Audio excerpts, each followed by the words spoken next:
채권 발행하는 거에 대해서 되게 긍정적인 엄청나게 뜨거운 이슈를 받고 있거든요. 개인 외에 지금 기관이나 외국인 수급 상황이 좀 기대되는 상황을 보고 있습니다. 가격 변수에 대해서 더 영향을 많이 우려를 요인을 하고 있지만 이 Q가 늘어나는 변수에 대해서 절대 무시하면 안 된다, 그렇게 보고 있습니다. 장기적으로 2, 3년 봤을 때 나쁘지 않은 선택이라고 보시거든요.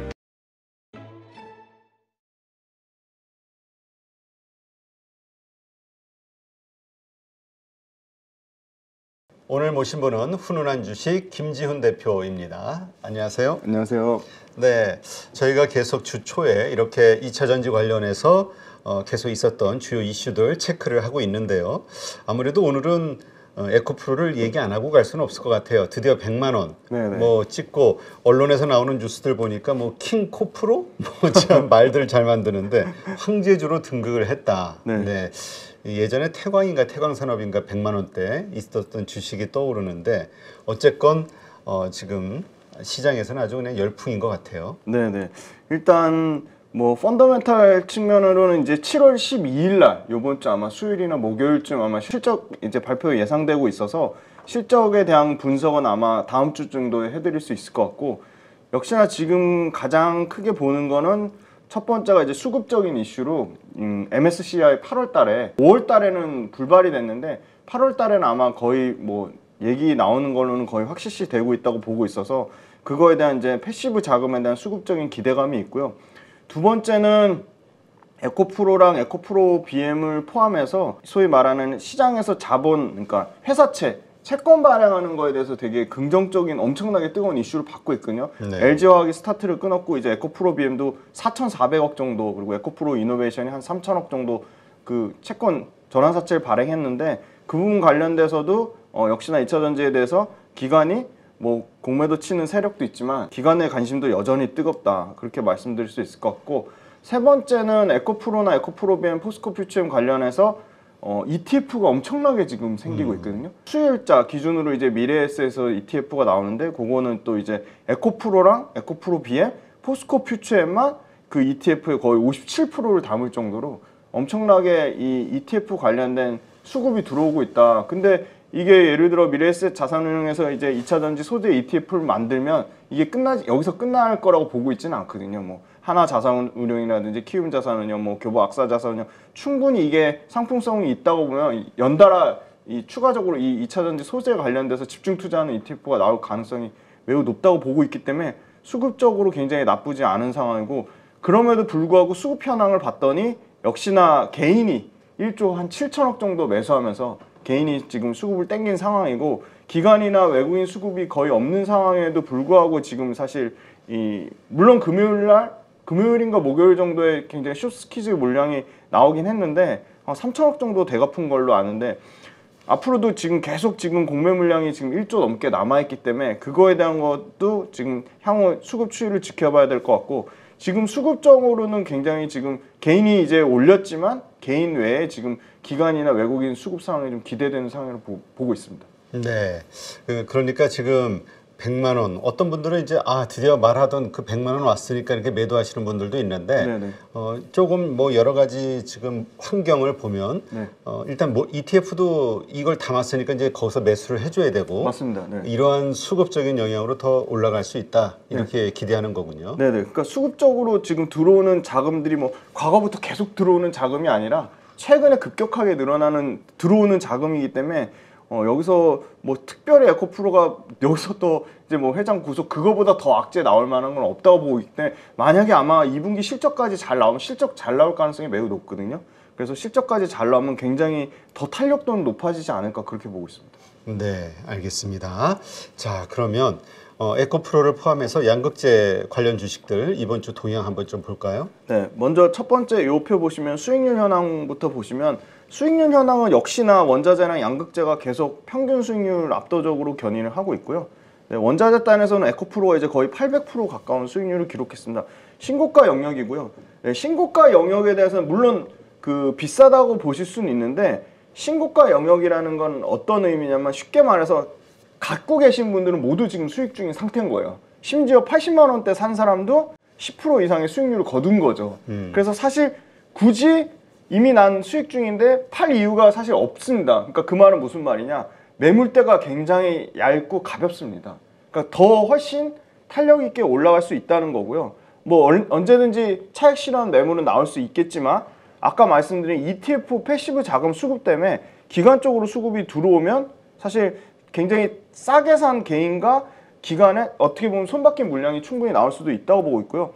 양극재 단에서는 코스모 신소재가 최근에 좀 부진한 상황입니다. 양극재가 지금 전반적으로 다 부진한데 지난주부터 그래도 덜 빠지는 게 역시나 에코프로랑 같이 같은 그룹사인 에코프로 BM이 좀 견조했고요. 오늘 주가 보니까 포스코 퓨처엠이 다시 40만 원대를 돌파했거든요. 그래서 포스코 퓨처엠이 확실히 이 양극재 외에 음극재라는 밸류체인 갖고 있는 거에 대해서 프리미엄을 확실히 받는 것 같고요.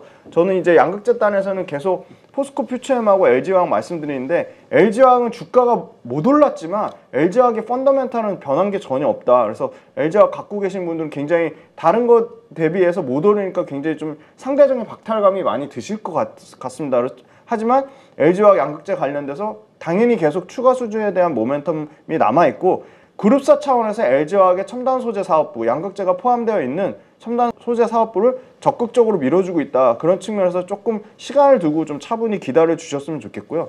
양극재와 원자재를 제외한 나머지 밸류체인에서는 굉장히 역시나 좀 전체적으로 그 수익률이 상당히 떨어지고 있습니다.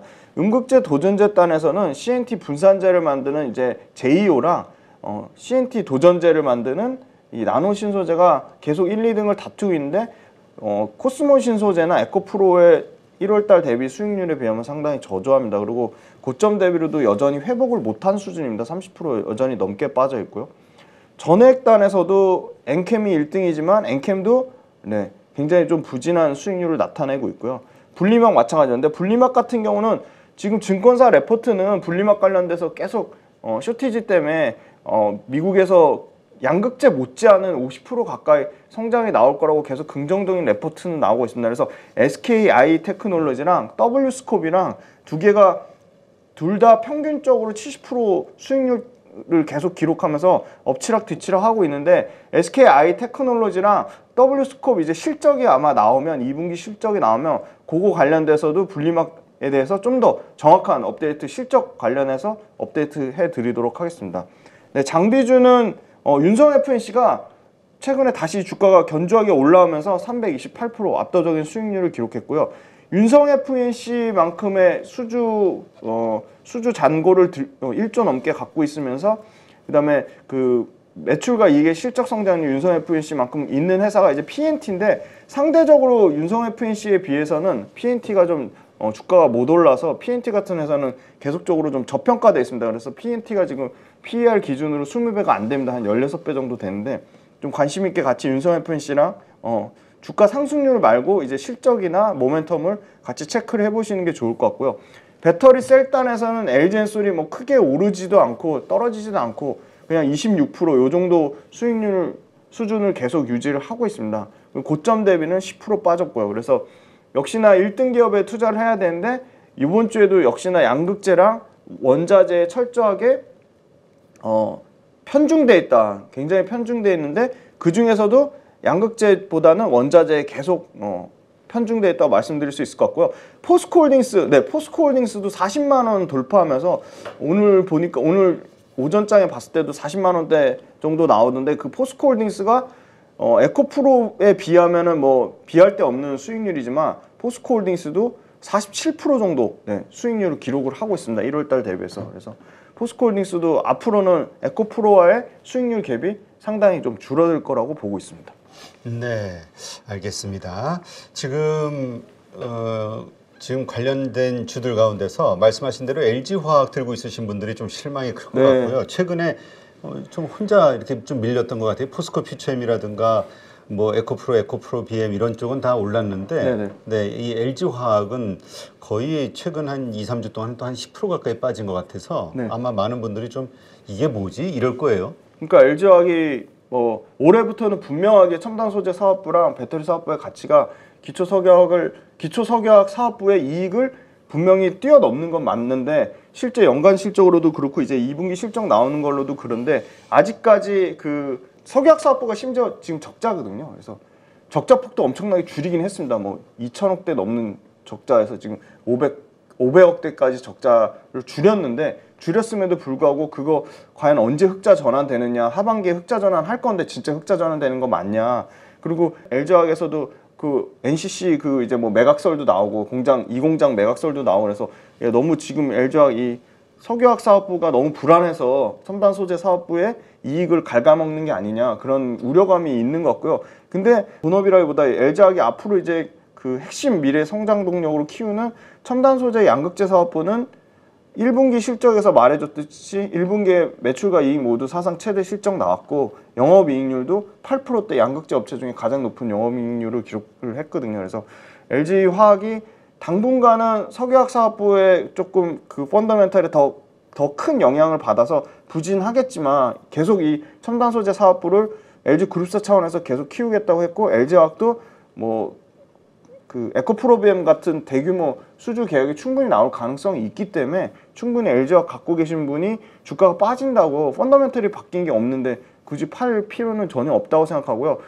LG화학을 그 소위 말하는 신규 매수 관점에서는 굉장히 다른 그 여타 양극재 대비해서 밸류에이션이 굉장히 부담 없는 수준이니까 오히려 저는 역발상의 관점에서 진입해도 나쁘지 않는 그 좀 긴 호흡으로 양극재 업체들 대부분 다 2년에서 3년을 보고 투자를 하는 거기 때문에 그런 측면에서는 LG화학이 굉장히 저는 그 밸류에이션의 매력이 있다고 보고 있습니다. 네, 지금 어떻게 봐야 될까요? 그 아까 이제 물론 우리 다음 주 실적 발표가 이번 주 12일 날 있고 나서 에코프로하고 에코프로비엠 그 다음에 이제 좀 그 뭐라 그럴까? 네. 정확하게 알 수 있겠지만 지금 시장의 생각은 네. 좀 안 좋지 않겠냐가 많은 것 같아요. 네네. 그리고 그 요소로 인해서 좀 이게 가격 변동성이 커지지 않겠냐가 좀 밀리지 않겠냐 네. 이렇게 보시는 분들이 많은 것 같아요. 네, 정확합니다. 두 가지인데요. 그 Q 물량하고 가격인데요. 그러니까 두 개가 다 떨어졌다는 게 네. 지금 불길해. 네, 그래서 물량의 변수를 사람들이 별로 이렇게 중요하게 생각을 하진 않는 것 같아요. 물량보다 가격 빠지는 거예요. 증권사 레포트도 양극재 판가 빠지는 거에 대해서 최근에도 보셨겠지만 삼성증권에서 뭐 39% 빠진다고 분기에 그렇게 하락한다고 얘기 나왔는데 양극재 사실 그 판가는 당연히 광물 가격에 연동이 되니까 광물 가격이 뭐 급격하게 막 두 자릿수로 빠지지 않으면은 양극재 판가가 그렇게 급격하게 뭐 두 자릿수 이상으로 빠지기는 어렵다고 보고 있고요. 물량 관련해서는 지금 6월달 수출 데이터도 그렇고 6월달 양극재 이제 수출 추이도 그렇고 심지어 실리콘 음극재도 이제 관세청 수출 데이터로 볼 수 있는데 음극재도 그렇고 수출량 자체가 늘어나고 있어요. 근데 수출량은 늘어나는데 수출량이 30%대 늘어나냐 20%대 늘어나냐 아니면 한 자릿수로 늘어나냐 그 차이인데 5월 달에는 NCM 양극재가 상당히 좋았고요. 두 자릿수 이상 20% 이상 수출량도 성장했고 수출 단가도 성장했고요. 6월 달에는 NCA가 상당히 좋았습니다. 6월 달에 NCA가 수출량에서 22% 성장했고 수출 단가도 거의 전월 대비해서 두 자릿수 성장했거든요. 그런 측면을 봤을 때 그렇게 우려할 만큼 판가가 빠지는 건 아니고 그 다음에 광물 가격도 뭐 엄청나게 하락할 것으로 예상을 하고 있는데 계속 지금 리튬 가격 제일 중요한 게 리튬하고 니켈인데 6월달 데이터 보면은 6월달 데이터가 아니죠. 광물은 제가 매일매일 체크하고 있는데 탄산 리튬 가격이 302.5 위안에서 그 밑으로는 안 빠지고 있고요. 300 위안대를 계속 유지하고 있고 수산화 리튬은 최근 거 어제 기준으로 보니까 45,480 네, 47,100불에서 한 4% 정도 빠졌습니다. 45,840불인데 45,000불 정도 수준을 계속 유지를 하고 있고 그래서 우려하는 것만큼의 뭐 그렇게 급격한 가격 하락이 있지는 않을 거라고 보고 있고요. 물론 추세는 계속 지켜봐야겠지만 근데 지금 단기간에 리튬 가격 오르는 거는 이제 8월에서 9월 달에 실적이 발표되니까 2분기 실적은 가격에 의한 그 영향을 조금 받겠지만 3분기부터는 가격조차도 정상화될 거라고 보고 있기 때문에 가격 우려는 너무 그 과도한 우려라고 보고 있고 가격보다 이제 물량 증가는 역시나 전기차 판매량 데이터 지난번에 한번 말씀드렸지만 5월 달에 굉장히 좋았거든요. 네. 네. 그리고 5월 달 북미하고 유럽에서 상위 1등부터 5등까지 팔리는 차종에 국내 배터리 3사가 모두 들어가 있다는 거. 그리고 특징적인 게 중국에서 5월 달 처음으로 이제 0.9기가와트시 892% 중국에서 LG엔솔이 증가를 했거든요. 그래서 그런 측면으로 봤을 때 물량 증가는 이제 명확한 상황이고 6월달 데이터에도 계속 업데이트 해드리겠지만 지금 P에 대한 가격 변수에 대해서 더 영향을 많이 우려를 요인을 하고 있지만 이 Q가 늘어나는 변수에 대해서 절대 무시하면 안 된다. 그렇게 보고 있습니다. 네, 알겠습니다. 자, 하여튼 그래서 만약에 실적에 대한 어떤 이슈로 가격이 좀 많이 밀린다. 그러면 좀 추가 매수해야 될 구간으로 보신다. 저는 그렇게 좋은 이렇게. 기회라 가격 변수에 의해서 그렇게 되면 좋은 기회라고 근데 보고 있습니다. 에코프로 같은 경우는 가격대가 참 많이 올라서 조금 빠진다 해도 사기는 좀 신규 투자자들 입장에서는 좀 조심하시는 게 낫지 않을까 네, 싶은 저는 생각도 들어요. 에코프로는 앞으로 더 성장할 여력이 남아 있지만 가격적으로 접근할 단기적으로. 때는 단기적으로 굉장히 좀 디테일하게 당연히 주식하실 때는 분할 매수가 기본인데 분할 매수도 철저하게 기계적으로 손절의 원칙을 정해놓고 아니면 딱 그 바운더리 구간 나는 이 가격대에 오면 일부 5% 사고 또 이 가격 떨어지면 5% 사고 그거를 기계적으로 정해놓으시고 만약에 그 가격대가 안 와서 에코프로가 더 날아간다 그러면 마음 편하게 이건 내 몫이 아니다라고 생각하시는 게 맞는 것 같습니다. 네, 알겠습니다. 그러나 또 들고 계신 분들 입장에서는 장기 투자로 생각하셨다면 이러한 변동성은 다 이겨내면서 들고 가야 되겠죠? 네, 맞습니다. 하여튼 자신이 트레이딩을 하느냐 아니면 장기 투자로 보느냐 관점에 따라서 이번에 어떤 실적 발표에 따른 주가 변동성 이걸 어떻게 보낼 것이냐 여기서 결정이 될 것 같아요. 네, 장기 투자 하시는 분들의 큰 원칙은 역시 계속 말씀드린 5가지거든요. 전기차 시장 침투율, 캐펙스 증가율, 매출과 이익 증가율, 그다음에 전기차가 더 이상 시장에서 이슈가 되지 않을 때, 그다음에 전기차 관련된 엄청난 다른 아주 좋은 그러니까 전기차만큼의 연평균 50% 나온 명확한 대체 산업이 뜰 때, 그러니까 우리 성장 산업 소위 뜰 때. 이제까지 얘기되는 전고체, 네네. 전고체 배터리가 됐든 뭐 여러 가지 갑자기 신기술들이 나와서 맞습니다. 뭐가 대체를 확 하는 그런 게 확실하게 나오지 않나 나는. 네. 지금 그 로봇도 강력한 성장 산업의 대안으로 보고 있지만 숫자가 안 찍히고 있고 그렇죠. 뭐 의료랑 헬스케어 연결돼서 루닉 같은 회사가 2조가 넘거든요. 근데 2차 전지 업체랑 매출과 이익을 비교해보면 뭐 상상을 초월할 정도로 차이가 나기 때문에 2차 전지 업체도 성장률이 급격하게 둔화가 될 겁니다. 그럼 급격하게 둔화되는 시점에 굉장히 매력적인 로봇이 됐든 뭐 이 AI 인공지능 사업이 됐든 그 매력적인 산업에 숫자가 찍히기 시작할 때 그 산업으로 갈아타시면 좋지 않을까. 근데 지금 이 계속 제가 수요와 공급, 이 핵심은 수요와 공급이에요. 결국 수요와 공급에 의해서 물량도 늘어나고 가격도 증가하고 줄어들고 하는 건데 수요 공급적인 이슈를 계속 체크해봐도 지금 더 앞으로 나올 이슈가 긍정적인 이슈가 많지 부정적인 이슈는 적다고 보고 있습니다. 네, 알겠습니다. 자, 그 다음 넘어갈까요? 네, 최근에 지금 수급적으로 더 2차 전지가 강력한 모멘텀을 받을 수밖에 없는 게 이 두 번째 페이지 보시면 수급 관련돼서 코스닥 그 ETF, 글로벌 ETF, 코덱스는 삼성자산운용이요. 삼성자산의 코덱스 코스닥 글로벌 ETF가 나왔고요. 이거 이미 지금 다 상장이 돼 있습니다. 6월 29일 날엔 타이거 코스닥 글로벌 ETF가 나왔는데 여기는 지금 반도체, 콘텐츠, 바이오 코스닥 우량 기업에 집중 투자한다고 돼 있는데 요 포트폴리오를 보시면 제일 중요한 게 포트폴리오죠. 1등에 에코프로비엠이 22.91% 들어있습니다. 요거는 지금 코스닥 글로벌 ETF를 가져온 겁니다. 코덱스 코스닥 글로벌. 타이거 코스닥 글로벌도 똑같이 복제해서 에코프로비엠이 1등으로 들어가 있습니다. 그것도 타이거 코스닥도 똑같이 에코프로비엠 20% 넘게 들어가 있고요. 2등에 셀트리온 헬스케어고 3등에 LNF 10.8% 들어있습니다. 그래서 LNF 주가가 부진하지만 LNF도 기관적 수급 이슈가 있다. 보시면 9등에 PNT가 들어가 있습니다. 장비 회사. 그래서 제가 PNT 한번 관심 있게 보자고 말씀을 드리는 거고요. 윤성 FNC보다 밸류에이션 상으로 저평가되는 게 맞습니다. 지금. 그래서 PNT 같은 경우가 장비 회사로 1.87% 정도 들어가 있고요. 이게 코덱스 코스닥 글로벌, 타이거 코스닥 글로벌 지금 출시된 지 일주일도 안 됐습니다. 그래서 요거 관련돼서 여기서도 2차 전지 좀 수급이 들어오고 있다. 그 다음에 이제 그거보다 더 기대하는 거는 이제 앞으로 나올 미래에셋하고 삼성자산운용이거든요. 자, 삼성자산운용은 심지어 레버리지 ETF도 냈어요. 2차 전지 산업 레버리지 2배짜리. 2배 배팅하는 거죠. 그 다음에 2차 전지 핵심 소재 10. 10종목에 집중 투자하는 거. 그래서 나오자마자 지금 이거 금요일 종가 기준으로요. 나오자마자 상승 굉장히 좋은 수급이 지금 쏠림이 들어오고 있고요. 미래셋은 에코프로, 에코프로비엠, 포스코 퓨처엠 편입 비중 57%. 네.